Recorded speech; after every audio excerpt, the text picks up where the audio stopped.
On our recent trip up Florida's west coast, through the areas known as the Nature Coast and the Forgotten Coast, our final and most westerly destination was St. Vincent Island National Wildlife Refuge.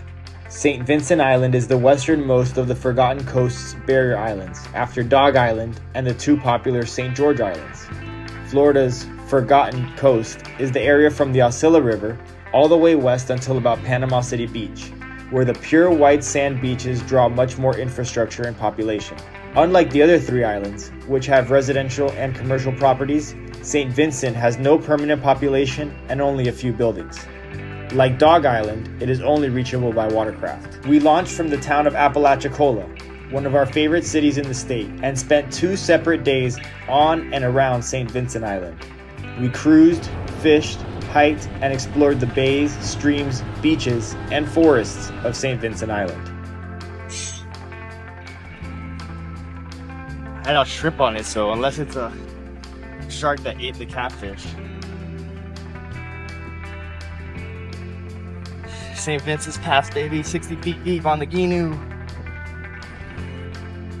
What a fight. Oh man, yeah. Oh. It's a shark. One of the biggest bonnetheads I've ever seen.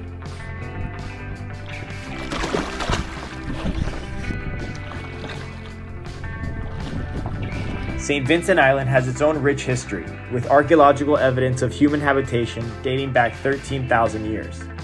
The island, as well as St. George, was named by Franciscan friars visiting the area's Appalachian tribes in the early 1600s. During the War of 1812, the British used the island to garrison military supplies and prepare for a southern invasion of the U.S. In 1908, Dr. Ray Pierce, a representative from New York, imported exotic game animals and established St. Vincent as an exclusive hunting preserve. At one point, there were even zebras on the island. Also imported were a population of sandbar deer, native to Southeast Asia. They still live on the island. We did not see any given the time of year and intense heat, but we did find some tracks made the night before. Sandbar deer grow to be up to 1,000 pounds. In addition to the abundance of alligators, deer, eagles, ospreys, and falcons, there are also several endangered animals which call the island home, including loggerhead turtles, indigo snakes, and even a population of red wolf. You would imagine that few people know that Florida even has a wolf population. Today, St. Vincent is a nature conservatory, but hunting still exists to keep the population under control. It is even more exclusive than in the past, as FWC holds a lottery for the annual primitive hunt. We beached the boat a few different times and checked out this creek, which on the low tide had become a tide pool. If you don't cast, you don't catch. Oh, wow. Big flounder. How cool. In the creek, on the island. Definitely a keeper too.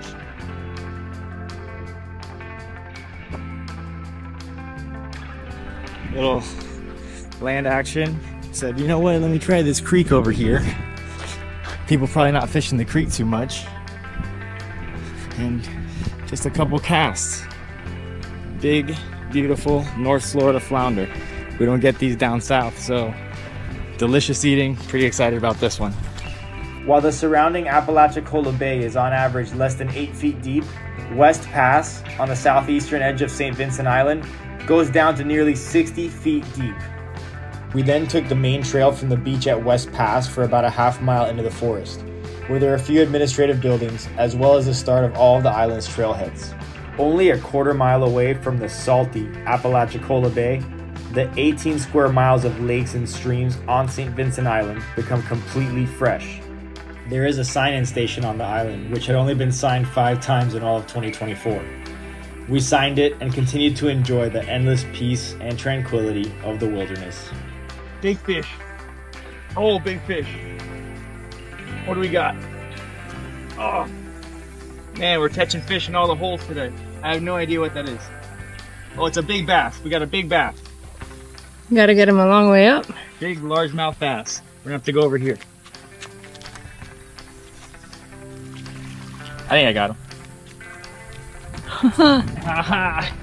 Nice. Look at that.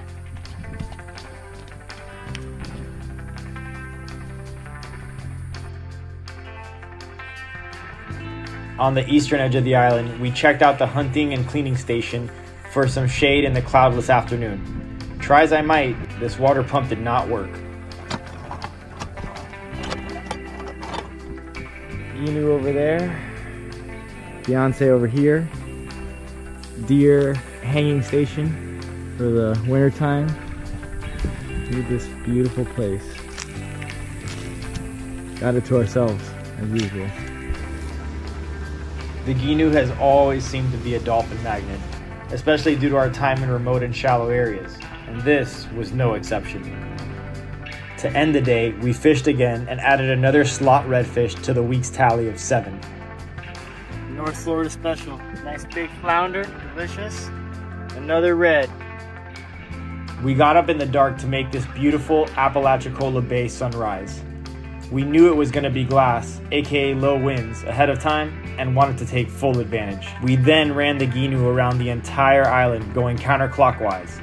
On the northwest edge is Indian Pass and the island's boathouse. We had to stop at the pristine white sand beaches a few times.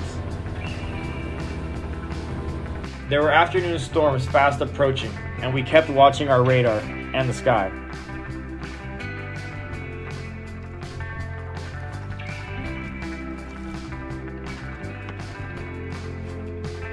One last redfish in the creek, and then we had to make a run for it. We gotta outrun the storm, get to the boat, and make it back over there before we get to Renchildon. I think we can do it. We'll see. We'll find out. Here we go.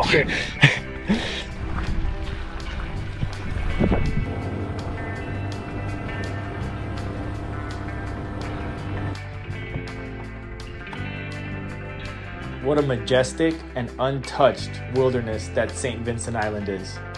Let's hope it stays that way forever.